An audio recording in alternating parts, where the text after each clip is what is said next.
So joining us up in the Intel Tower right now is the Australian iaguz, who qualified through the IM qualifiers in Asia.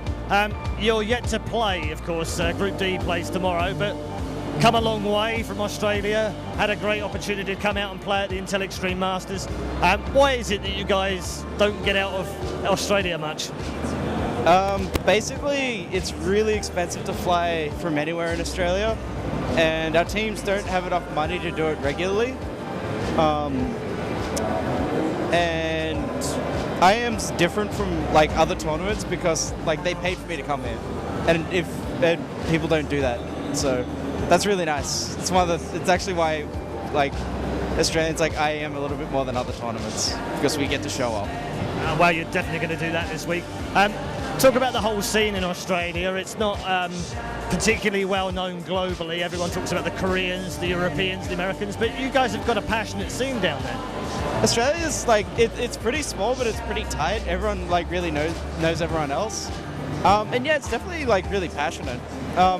It's just like it's kind of difficult because Australia's scene is not as developed as a lot of the other scenes, so it's a lot trickier for the players, and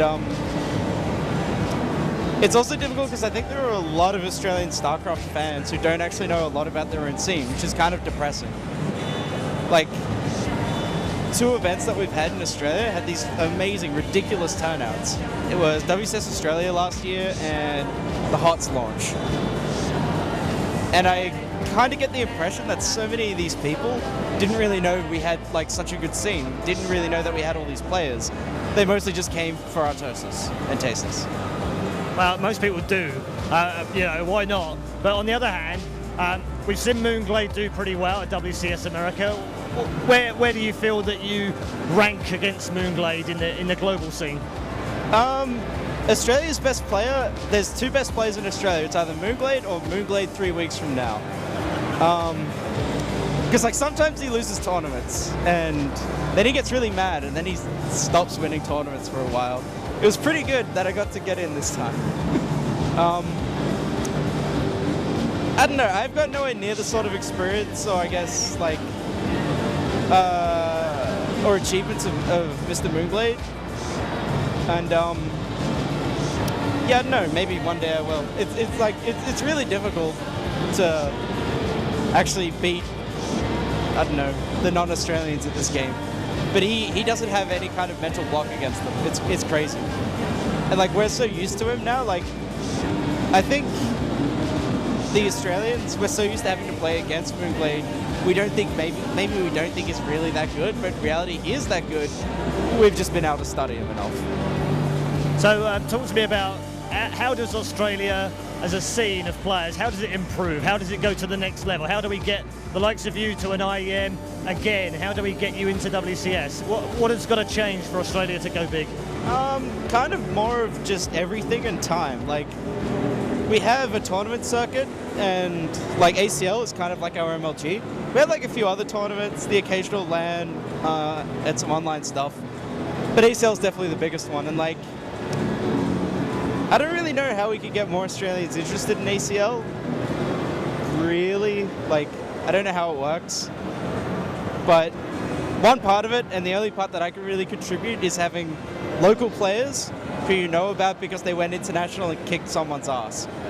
And the idea that they could be playing, like, that you could watch them play, I think would be cool. So that's basically all I can do. Okay, talking of kicking people's asses, you've got a tough group tomorrow, Group D. Are we going to see some ass kicking from you, or are you going to get your ass beat? What's going to happen? My chances are not great. It's putting it lightly. Okay, but I mean, seriously now, you're obviously a great player. You've come through the qualifiers to get this far, but you are in a really tough group tomorrow. How do you approach that mentally? Do you just go in, you know what, I'm the underdog, doesn't matter to me, I've got no pressure, I'm going to enjoy it, or do you actually go in with the mentality that I'm going to win these games? Well, like, I've spent a bit of time studying, like, Polton Kyon. I don't know anything about Daisy. Apparently his PVT sucks, that's lucky. But, like, I don't know, like, I'm not really pressuring myself. I don't really like pressuring myself, because I kind of I always have the mentality that you win or you lose, but I'll just be playing StarCraft tomorrow anyway. Like I'll just keep doing this. It's fine.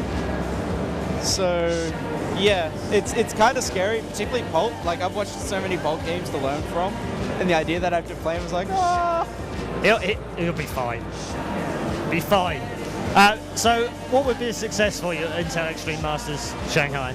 If I can make it out of the group, like I don't even care what happens after that. I could just lose 3-0 to 6-4s, and I won't care. Like making it through groups would be fine. All right. Okay. One final word. What would you like to say to the Australian scene? You've got the eyes of the world on you right now. What do you want to say to them? Cheer for Guz. There you have it. iaguz from Australia playing in Intel Extreme Masters.